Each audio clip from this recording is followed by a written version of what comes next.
कुछ इस तरफ करना शुरू किया है हमने।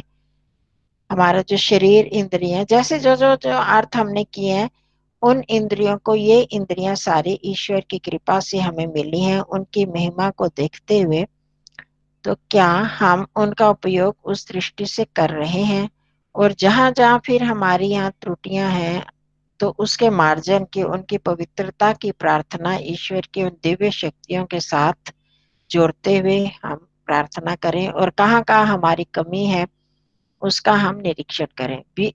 वैसे तो साथ साथ हम करते हैं, पर वो बहुत कम समय मिल पाता है, क्योंकि एक मंत्र को पूरी व्याख्या करनी है, उसको देख कर करते हैं तो बहुत सा, थोड़ा सा ही समय मिलता है। और थोड़ा मैं बताती हूँ, उसको आप सुनते होंगे, फिर वो करते होंगे, तो उतना वो नहीं हो पाता। तो आज हम पूरा समय थोड़ी जो भूमिका बनने बनाने के साथ, उसके बाद आप अपने आप इन सब का हम निरीक्षण करेंगे और चिंतन करेंगे इन अर्थों का। फिर यहाँ तक हमारे इंद्रियों में, किस किस इंद्रियों में कौन कौन सा दोष है, उसके लिए हम ईश्वर के प्रति समर्पित होकर प्रार्थना करें, उनको दूर करने के लिए ईश्वर से प्रार्थना करें। और फिर जो कल हमने किया था, सारी सृष्टि की रचना जो ईश्वर ने इतनी अद्भुत रूप से की, तो उनके सर्वव्यापक रूप को समझें, उनके सर्वशक्तिमान रूप को समझें।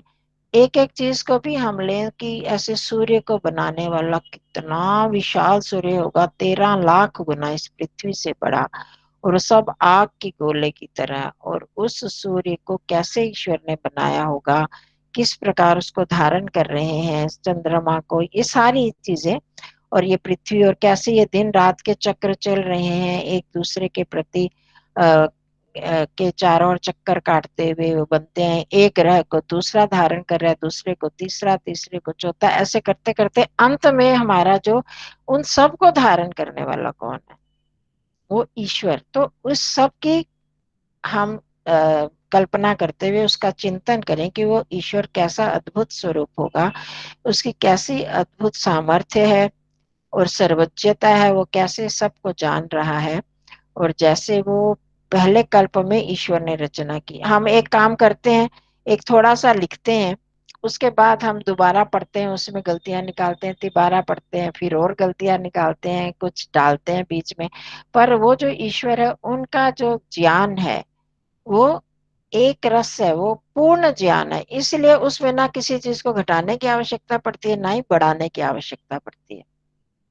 तो वह ईश्वर सर्वोच्च है, सब कुछ जानने वाले हैं। और इसी कारण ही हर कल्प में, हर सृष्टि के समय वैसी ही रचना होती है। हाँ, अंतर वो होता है जीवों के कर्मों के अनुसार, यथा पूर्वम कल्पयत। हम सब जीवों के कर्मों के अनुसार उनको अलग अलग प्रकार के शरीर ईश्वर देते हैं। अगर मनुष्य का जैसे मैं मनुष्य हूँ, मैंने जो कर्म किए वही शरीर देना, उसमें भी अलग श्रेष्ठ, उससे श्रेयस कर देंगे या उससे कम श्रेणी का देंगे, कैसे देंगे? तो क्यों, वो हमारे कर्मों के अनुसार है, इसमें अंतर होता है। और एक मनुष्य के, एक और प्राणी है जिसने सारे पाप कर्मों का फल भोग लिया, अब उसको मनुष्य योनि देनी है, या मनुष्य ने इतने गलत कार्य किए, ये तो हम सब जानते हैं कि मनुष्य ही है कार्य करने वाला। अन्य योनियों में कर्म नहीं किए जाते, वो सिर्फ भोग योनियां होती हैं। मनुष्य योनि में ही कर्म योनि और भोग योनि दोनों होती है।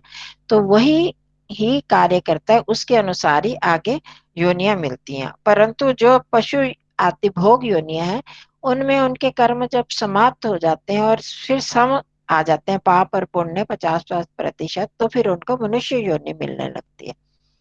तो ये सब, इसमें परिवर्तन जरूर होगा।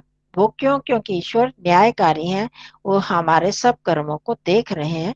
तो जैसे कि कल हमने किया था चिंतन, कि ईश्वर के इन सब गुणों को देखते हुए हमें पाप कर्मों से बचना है, कि हम उसके दया को प्राप्त करना चाहते हैं, हम दुखों से दूर होना चाहते हैं, सुख को प्राप्त करना चाहते हैं, अच्छा जन्म प्राप्त करना चाहते हैं।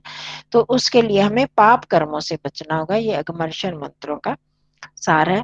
तो इन सब का चिंतन आज सब अपने आप बैठ कर ही करेंगे। शुरू हम करते हैं, उसके बाद उसको देखें कितना हमारा मन लग पाता है, कितना कितना इधर उधर हटता है, और जिस जिस मंत्र के अर्थ में कोई परेशानी होगी उसको फिर हम आगे भी कर लेंगे और थोड़ा सा अपने आप आत्मनिर्भरता का भाव भी आएगा। ठीक है। आप हिंट देते जाना, हाँ जी।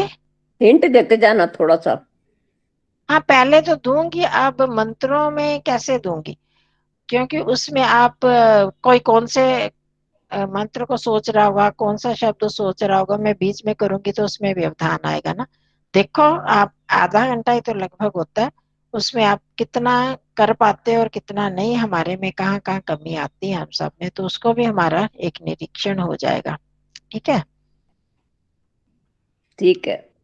चलो जी, पहले तो हम दे देंगे, हम स्वयं तक, आत्मा तक पहुंचेंगे, उसके बाद फिर